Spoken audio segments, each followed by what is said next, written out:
الرحمن الرحیم الصلاۃ والسلام علیک سیدی یا رسول اللہ وعلی آلک و اصحابک یا حبیب اللہ الصلاۃ والسلام علیک سیدی یا رسول اللہ وعلی آلک و اصحابک یا رحمۃ للعالمین۔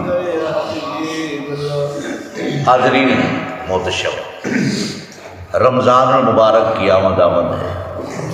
روزے کی فضیلت آپ سماعت فرمائیں گے۔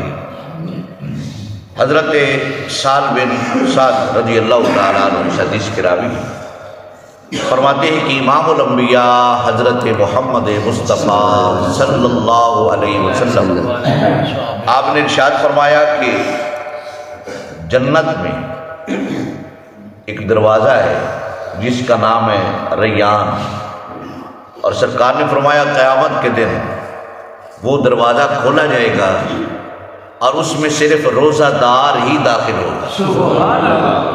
جب روزہ دار اس میں داخل ہو جائیں گے پھر اس کے بعد وہ ریان دروازہ بند کر دیا جائے گا، اس کے روزے دار کے علاوہ اس میں کوئی داخل نہیں ہوگا۔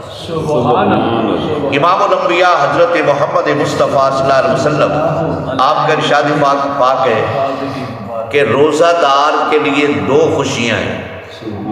روزہ دار کے لیے دو خوشیاں ہیں۔ ایک خوشی جب وہ روزہ افطار کرتا ہے، لیکن سارا دن وہ بھوکا پیاسا اللہ کی رضا کے لیے رہتا ہے، برداشت کرتا ہے۔ جب شام کا وقت ہوتا ہے تو اس کو جب پانی ملتا ہے، کھانا ملتا ہے، سرکار نے فرمایا وہ بہت بڑی خوشی اس کو ملتی ہے۔ دوسری خوشی سرکار علیہ الصلوۃ والسلام نے فرمایا کہ دوسری خوشی اللہ رب العزت نے اپنی رکھی ہے کہ قیامت کے دن اپنا دیدار اپنے روزہ دار کو کرائے گا۔ یہ دوسری خوشی ہے۔ اللہ رب العزت روزہ رکھنے کی، روزے کی قدر کرنے کی، رمضان کی قدر کرنے کی توفیق و رفیق عطا فرمائے۔ الصلاۃ والسلام علیکم سیدی یا